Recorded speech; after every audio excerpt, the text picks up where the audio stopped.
What is up, boys? S1000RR back with another video. In this video, we are going to be lowering the 2023 S1000RR 1 inch. BTMOTO was nice enough to send me all the stuff that I need for this project. I mean, the stuff that they sell. Obviously, this video is sponsored by BTMOTO. Please use my code S1000RR5 if you're interested in doing this yourself. Anyways, let's get into what you guys need. You're gonna need a little lift. I bought this on Amazon for I think $80 or something like that. It's pretty heavy duty, really nice. You're gonna need the BTMOTO 1 inch link, the Brock's Performance DDC leveling rod, if you have DDC on your S1000RR. You're going to need a wrench of some kind, Allen keys, and some torque bits right here. So I got this on Amazon as well. This is like $40. Probably buy something like this at O'Reilly's. Very nice, very easy. So without further ado, let's get into the video. Thank you BTMOTO for sponsoring this, of course. So right now I'm going to get on the bike and show you guys the difference between the no leveling kit, because the reason why I'm doing this is because I'm pretty short. People are going to hate me for it, you know, going through corners and stuff and whatever, but it's really nice to have, and I'm really excited for it because I'm a short guy and it's pretty hard for me to get my feet on the ground sometimes, especially in hilly areas. So that's the reason why I'm doing it. So let's get on the bike. So as you guys see, I can fit on it somewhat well, but my foot is on my tippy toes, and especially with like actual shoes on and stuff like that, you know, it's somewhat hard. And I usually go like this, which I'm used to at this point, but you know, it'll be really nice to lower it 1 inch so I can get more on the ball of my feet and stuff like that. Especially with my girlfriend that comes on the back sometimes. It's pretty hard for me to stay level. So the first thing that we're going to do is put this motorcycle on stand. So get your front stand out, your back stand out. We're going to put it on stands right away. So now we are going to be taking this chain guard off in order to get more room up in this area here.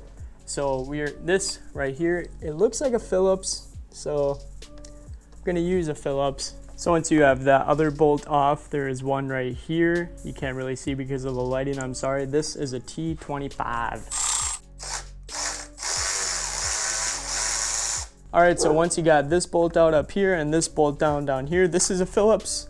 This is a T25, and right here there's a little clip, and once that's all gone, you take it out and put it to the side here. We're not going to be using it for now. Make sure to put the bolts so you don't lose them back to where they came from. So right here is your DDC leveling rod, and what we're going to be doing is putting a mark straight with this bolt. You can also make it straight like this if you want to, but I'm going to use it straight with this bolt. I'm going to use black marker, which won't be the best, but it'll do. So this bar, it is not held on by anything. Kind of weird. I thought it would be held on by a bolt, but as you can see, it's just a little ball right down there, and then you're going to be popping this out of the top as well. And as you can see, I got a battle scar. Sorry about that. It is all good. It's all out. Don't be scared about it. I kind of was at first. It's meant to have some pressure on it since it's not being held on by anything. So, and I'm probably gonna have to blur out the blood on my finger, I'm sorry. But once that is out, you can just move this up top there, get it out of the way, and now we have access to this bolt. But first, we are going to undo this bolt down here. Now this bolt is gonna be really hard to get at, so make sure you have this stand there. All right, guys, a little intermission break. I had to get a T55. The T55 is for this bolt right up here. Now, this bolt is gonna be very hard to get out, and that's why I got a 1/2 inch drive. I already have a breaker bar, but I'm gonna try it with a wrench, just for you guys to see if I can actually get it out by myself. We're gonna have to pull out the big boy today, the good old breaker bar, boys.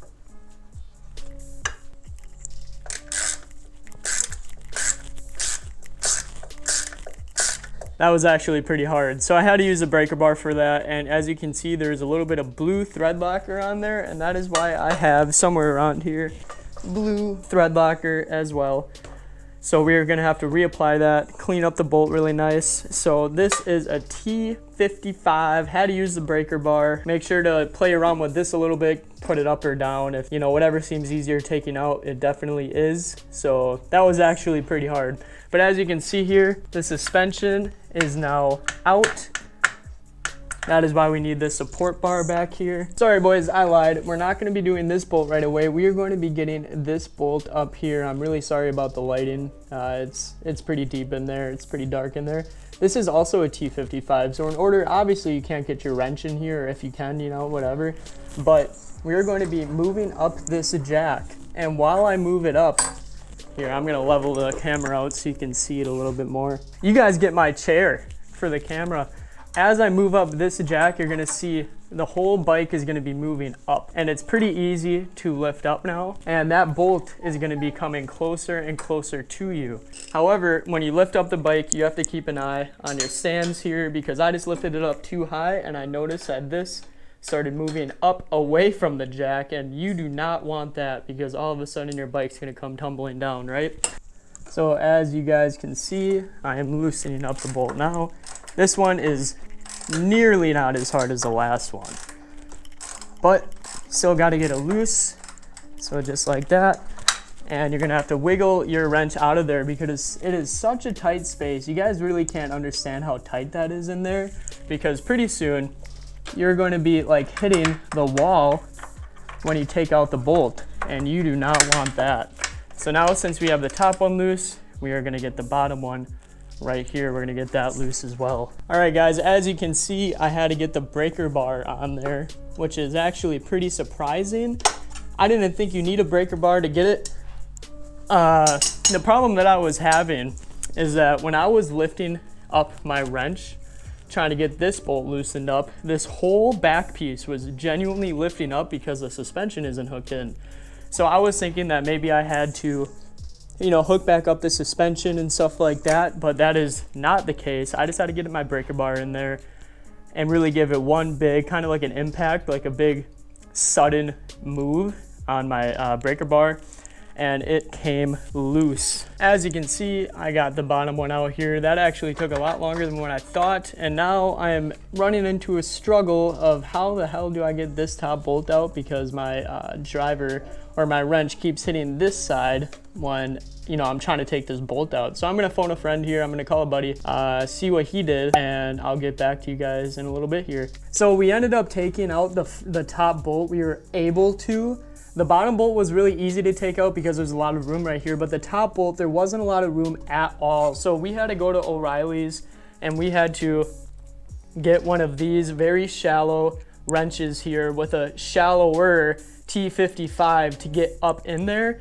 After a while though, still, we couldn't take out the bolt with enough room in order for it to come all the way out. So once it was halfway out, I know it's hard to explain, but we were having a time of our lives. We had to grab one of these channel locks here and just slowly but surely take it out that way once it's loose enough, so you can get your channel locks in here and keep slowly but surely twisting it. After you got it out, then you just take out this link right here, because this is the one that was in there. Just make sure it does not drop. So if you take out the top bolt and the bottom bolt, make sure to hold on to this link here so that it doesn't drop, because this is full of needle bearings. Right now we are going to change out this. This has needle bearings in it. We're going to put them in here. We're going to press them in here. I'm going to cut to that. Now I have to go to my old boss's house because he has more tools than I do, and I already spent over $120 in tools. So I know I told you guys what you needed before, but make sure you have a shallow wrench. You need a shallow wrench, and you need a T55, the shallowest one that you guys can find. It was a pain in the ass. I mean, this is really useful though.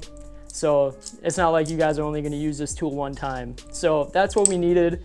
Now we're gonna go press in the new the needle bearings, and I will show you guys how I do that. So now we're going to be taking out these needle bearings right here, and this isn't the correct way to do it. There is a tool online for like $140. I'll see if I can link it down below if you guys don't want to do this. This is kind of like the rigged up way of doing it. We're going to find a big socket like this so it cups this perfectly, so that when we push out the needle bearing, it'll go straight into this cup.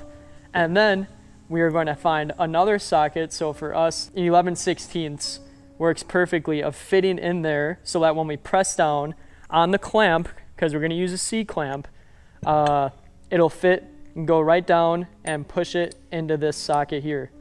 So that's what we're going to be doing. I'm not going to show you guys because it's probably going to take way longer than what we think it's going to take. and I might be swearing a lot. So that's what we're gonna do. I'm gonna tell you guys how it works when we get it done.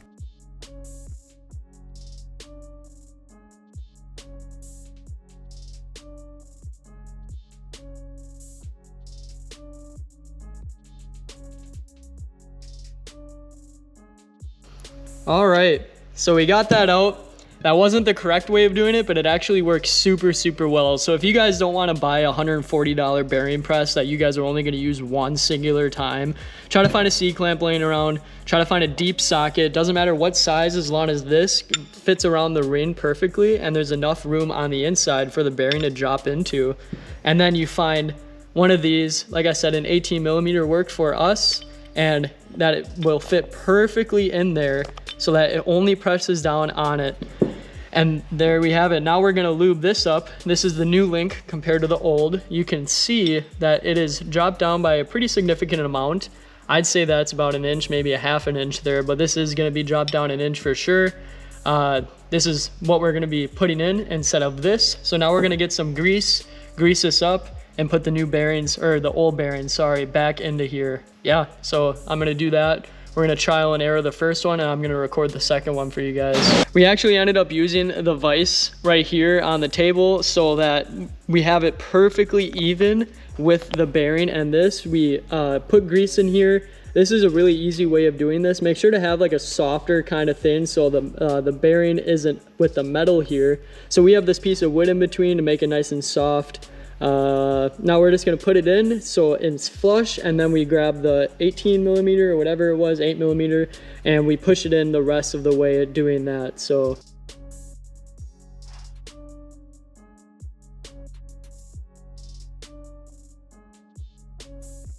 all right, so as you can see, now this is flush with that. It's not perfectly flush, but now we go and we grab the 18mm, and now we're gonna do the same exact thing on the vise, and we're gonna do it like that. So now I'm gonna level it off perfectly with the bearing itself until it is getting pressure on it.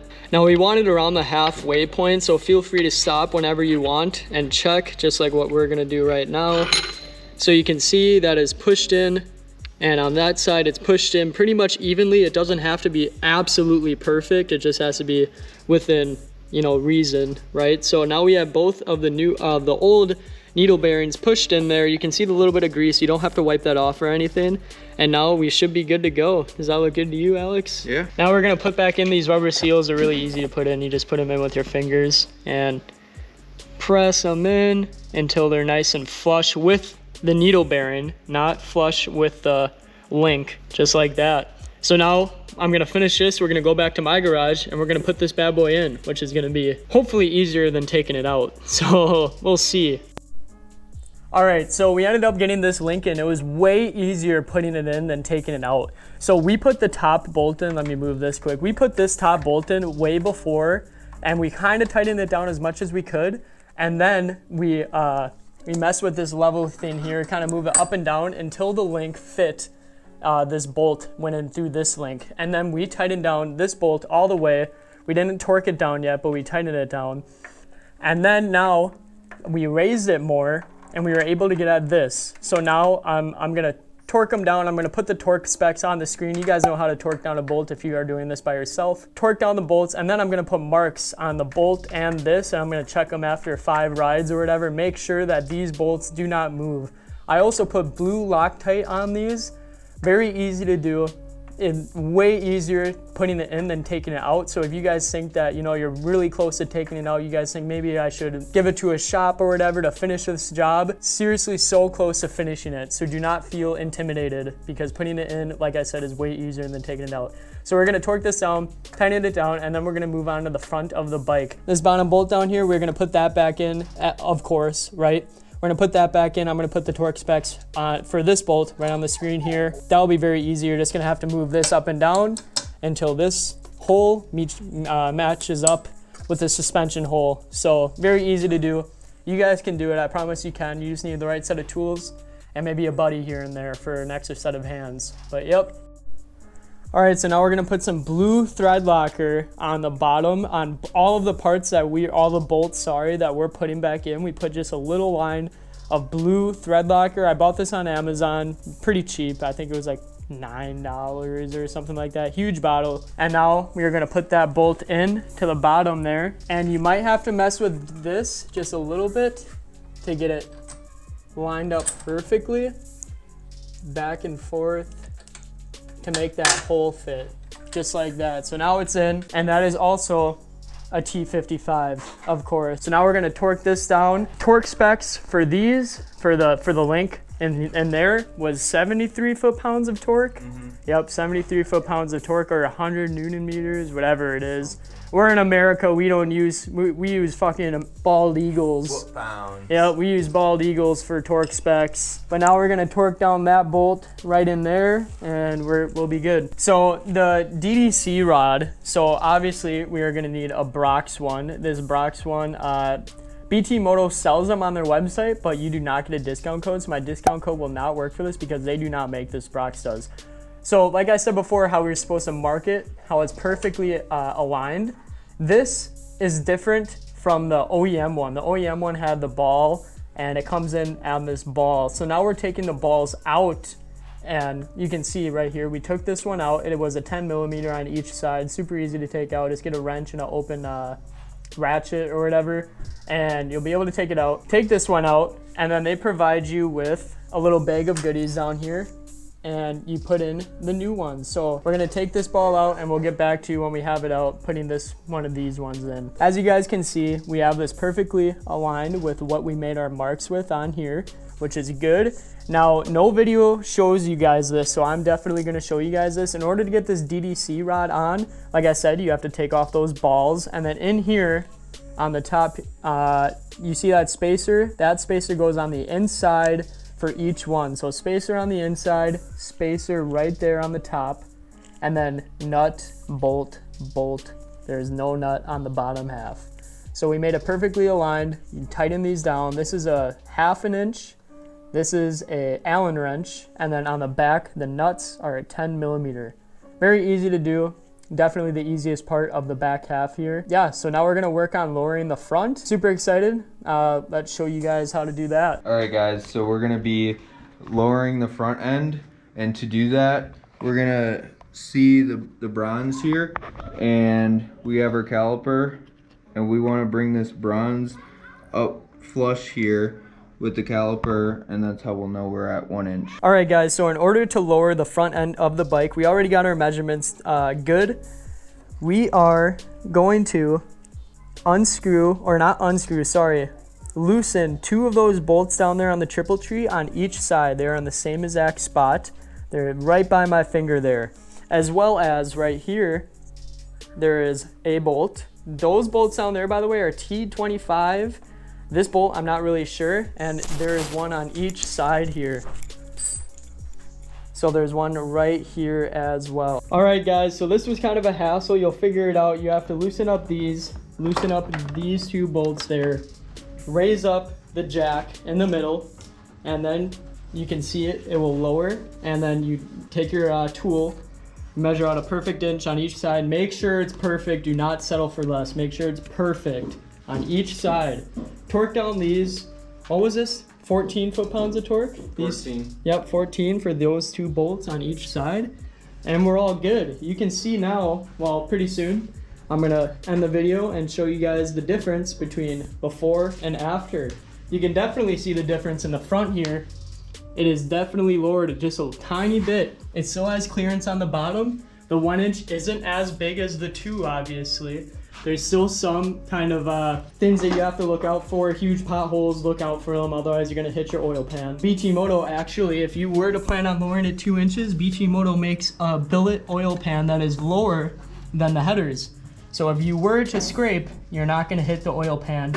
You're just gonna fuck up your headers, which is, you know, better than blowing up your engine. Pretty soon, I'm gonna sit on the bike. I'm gonna show you guys how it is. Thank you, BTMOTO, for sponsoring this video as always. I love you guys. Thank you for supporting this motorcycle build. It is starting to become perfect. Yeah, it looks mean.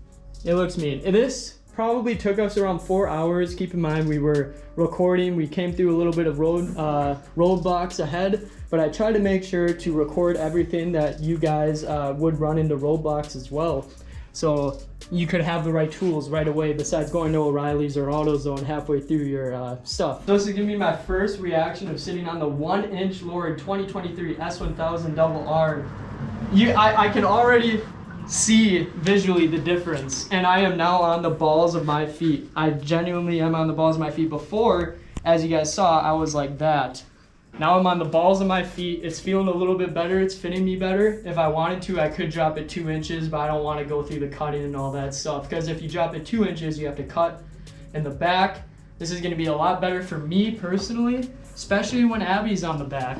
Yeah, this feels nice. Next episode, or my next video that I'm going to be pulling out, is going to be the video of me riding the motorcycle first time. Look out for that. Thank you guys so much for watching. Make sure to like, subscribe. Use my code SMKDK5, Brentune, 5% off. Peace, boys.